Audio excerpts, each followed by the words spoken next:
Buat kalian yang mau mensupport channel ini dengan donasi, atau emang sekedar mau beli mimin kopi, kalian bisa pilih antara Super Thanks atau Saweria. Gue sih nggak masalah kalian pilih yang mana. Cuma kalau bisa, lewat Saweria aja. Soalnya kalau YouTube, potongannya gede, 30%. Kalau Saweria, cuma 5%. Untuk link Saweria, kalian bisa klik aja di atas kanan nih. Atau bisa cek di kolom deskripsi. Tapi kalau mau support, nggak harus donasi kok. Dengan kalian nonton sampai habis, dan memberikan like pada video ini, itu udah ngebantu banget buat support channel ini. Oh iya, kalian juga bisa join nih ke grup Telegram komunitas cerita manhwa yang baru. Untuk linknya, gue tampilin di layar ya. Tapi kalau malas ngetik, cek aja kolom deskripsi. Di sana, kalian bisa sharing nih topik seputar manhwa dan kawan-kawan, dan juga ketemu teman baru. Kalau mau info terbaru dari Mimin, misalnya upload kapan atau misalnya ada telat upload, Mimin pasti akan langsung infokan di Telegram. Makanya, jangan lupa join ya. Gak perlu berlama-lama lagi, kita mulai aja ceritanya. Halo guys, Sabik di sini, dan sebelum mulai ceritanya, gue mau ngumumin nih kalau Mimin sekarang ngadain giveaway. Mimin mau giveaway satu buah HP baru saat nanti udah menyentuh 50.000 subscriber. Untuk ikut atau berpartisipasi ada beberapa syaratnya nih, tapi simple banget. Syarat dan ketentuannya kalian bisa lihat nih di Instagram Mimin. Instagram Mimin tuh nih, Mimin tulis nih HP Sabik 12, atau kalian bisa lihat aja nih di link di deskripsi, udah Mimin cantumin di bawah. Di Instagram Mimin itu ada postingan dengan logo cerita manhwa.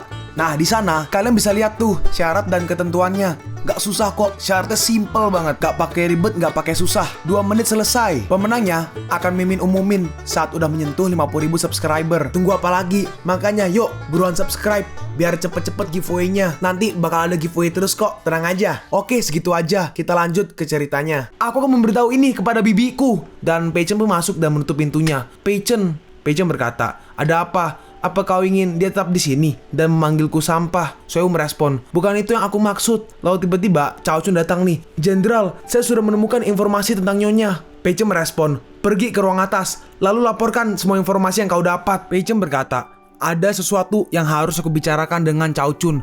Aku akan meninggalkan villa dalam beberapa hari. Kau jaga dirimu baik-baik." Mendengar itu, dalam hati Suewu, Peichen sedang marah. Terus Peichen berkata nih, "Katakan, cepat." Cao Chun menjelaskan, Chiang Lai juga mengatakan bahwa 2 tahun lalu Nyonya berada di Acropolis of Chili. Dan di kota itu dia mendirikan kerajaan bisnis besar, grup Sichen. Tapi masa-masa indah itu tidak berlangsung lama. Anak perusahaan Sichen ditemukan menyelundupkan narkoba oleh bea cukai. Pada saat itu, Nyonya Weimi adalah wakil ketua perusahaan dan Cho Yun sebagai bos anak perusahaan. Cheng Shou tidak ingin diidentifikasi sebagai dalang kejadian ini oleh pihak bea cukai, dan pada akhirnya melompat dari atap gedung perusahaan. Peichen bertanya lagi, "Bagaimana dengan Cho Yun sekarang?" Cao Chun menjawab, "Cho Yun sekarang adalah ketua kelompok Sichen. Tidak hanya itu, dia juga menjauhkan diri dari persahabatan dengan Nyonya dan menuduh Nyonya adalah aib bagi seluruh kelompok. Akibatnya, dengan berbagai cara, lingkungannya memarahi Nyonya dengan berbagai cara." Buset, kenapa diulang lagi? Ya itulah intinya. Keluarga Chang juga menganggap Nyonya adalah pembawa masalah. Dan Nona Chiang Lai hampir diusir dari rumah Cho Yun Yun. Tunggu, Jenderal, tenanglah. Aku akan berangkat ke Gyeonggi dalam 3 hari lagi. Akan kuambil kepala wanita ini dan kukorbankan ke surga untuk ibuku. Siap, Jenderal. Sekarang kita lompat nih langsung nih ke 3 hari kemudian di Qingqi. Nah, ini ada kayak sebuah peta gitu ya. Setelah sekian lama bekerja keras, akhirnya aku menemukan semua perkemen Xuanqing Cue. Namun si Chou luas dan penduduknya sedikit dengan banyak tempat misterius. Kunlun pasti ada di tempat itu.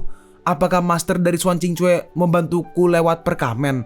Atau apa ini mengharuskanku pergi ke Kunlun? Atau ada rahasia baru di si Chou? Lupakan tentang itu. Setelah menangani Qingqi, ayo pergi ke Kunlun lagi. Tiba-tiba Cao Chun datang nih. "Jenderal, ada hal penting yang harus saya laporkan." "Masuk dan bicaralah." "Saya baru aja mendapat kabar. Akan ada lelang di gedung Lin Yuan dalam 1 jam. Akan ada lelang dari koleksi Ibu Jenderal. Itu adalah lukisan dengan cat minyak yang disebut Crystal Fate." Peichen bertanya, "Peninggalan ibuku?" Cao Chun menjawab, "Benar, bangunan Lin Yuan juga dimiliki oleh Sichen. Dan lukisan itu adalah lukisan yang dibuat khusus oleh seniman kontemporer terkenal dari Italia sebelum kematian Ibu Jenderal. Itu adalah salah satu karya seni Nyonya yang paling cintai dalam hidupnya." Terus Peichen langsung ngambil jubahnya tuh. "Ayo segera pergi ke gedung Lin Yuan." Dan Peichen pun langsung pergi ke sana nih. Terus naik mobil dan turun. Pas mau masuk, dihadang nih sama penjaga. "Tuan, hari ini adalah lelang pribadi yang diadakan oleh manajer umum kami. Kalau kau tidak memiliki undangan, Anda nggak bisa masuk. Aku di sini untuk membunuh seseorang. Kenapa aku membutuhkan undangan? Cao Chun, kita lihat tuh. Para penjaga langsung dihajar sama Cao Chun. Seseorang berkata, siapa orang ini? Beraninya dia bersikap kurang ajar di gedung Lin Yuan. Gedung Lin Yuan adalah wilayah pribadi Chow Yun Yun. Dia mendapat dukungan dari 4 klan besar di baliknya. Apakah orang ini sekarat? Lancang sekali. Kita lihat tuh, orang-orang penjaga-penjaga bodyguard semua pergi nih ke arah Pei Chen dan juga Cao Yun. Tapi tiba-tiba, hentikan, pria ini adalah temanku. Gak perlu menghentikannya. Baik Nona, kita lihat nih, orang ini nih adalah Chou Ching, keponakan dari Chow Yun Yun, temanmu. Terus si Chou Ching maju nih menghampiri Pei Chen. Tuan, hari ini saya butuh pendamping pria. Bagaimana dengan Anda dan saya pergi bersama? Chou Ching berkata, Bibi Chow Yun Yunku adalah seorang wanita terkenal di Gyeonggi.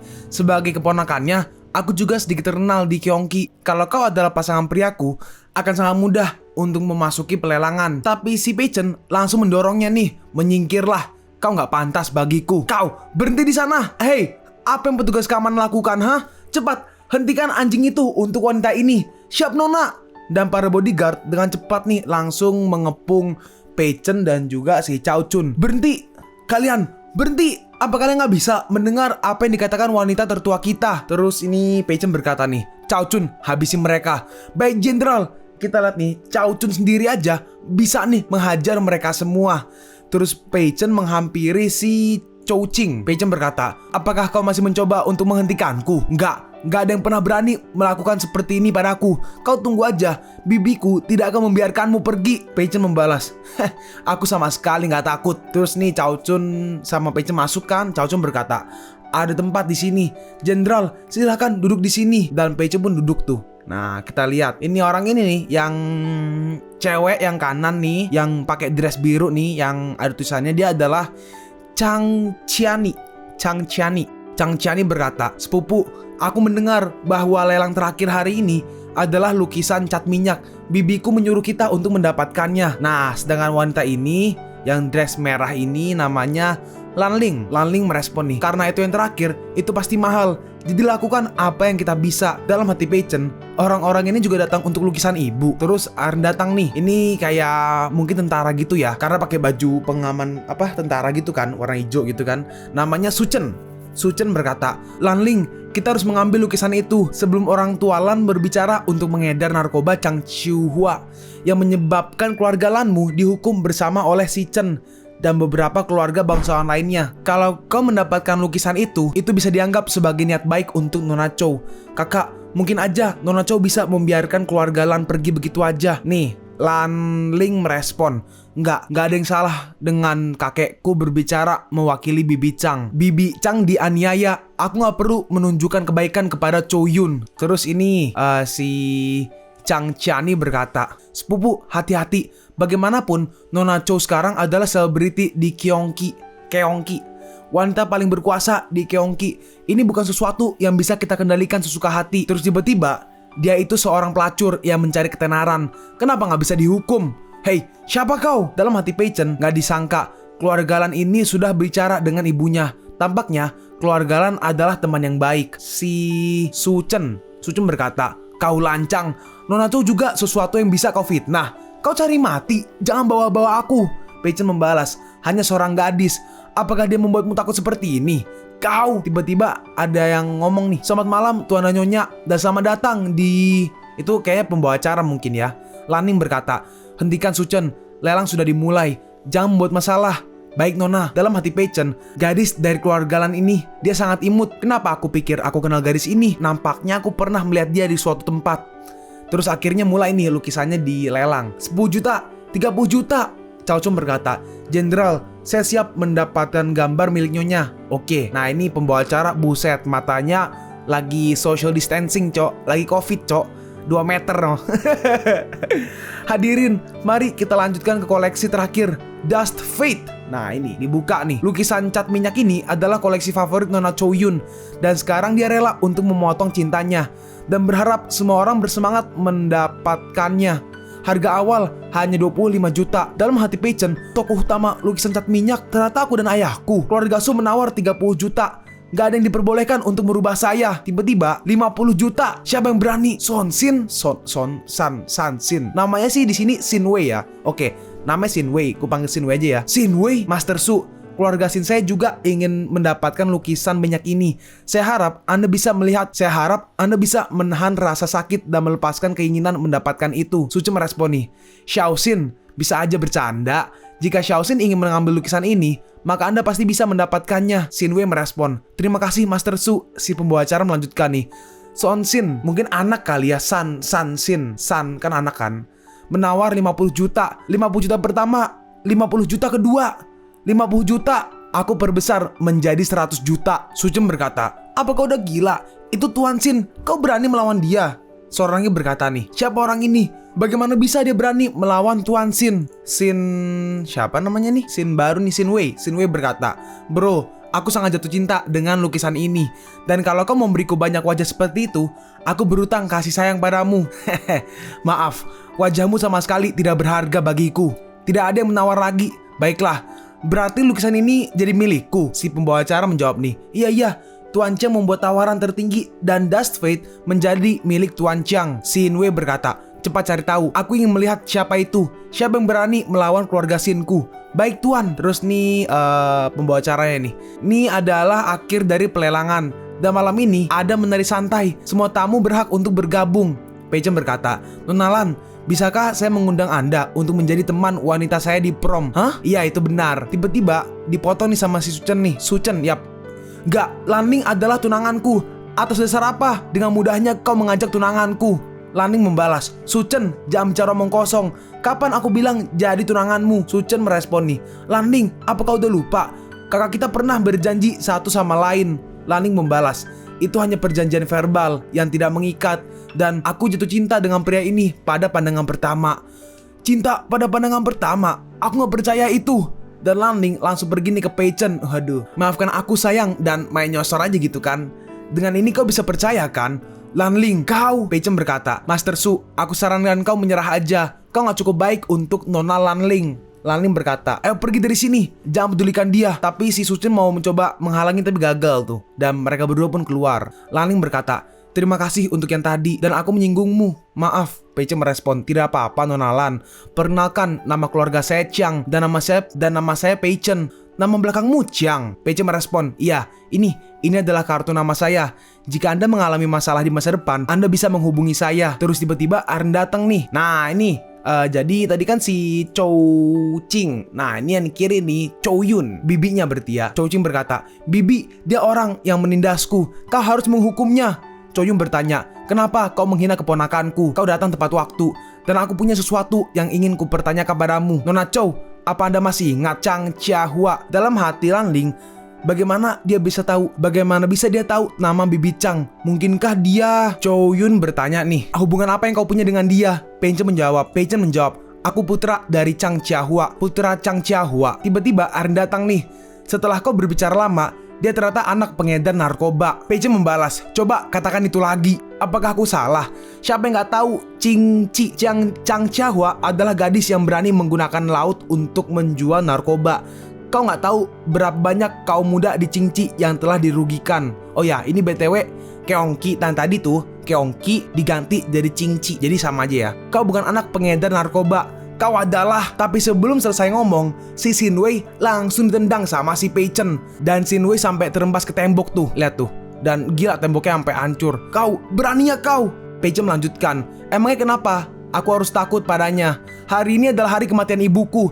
Dia memfitnah ibuku, yang berarti dia harus menebus kesalahannya dengan kematian seperti ibuku.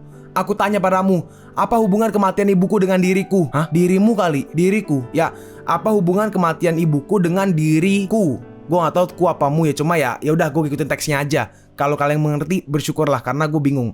Yang aku ingin dengar hanyalah kebenaran. Jika tidak, kau bisa turun dan temani ibuku juga. Chou Yun merespon nih, jangan tua muda, saya hanya dipaksa. Soal pengiriman, semuanya dipaksakan oleh Nyonya Chang.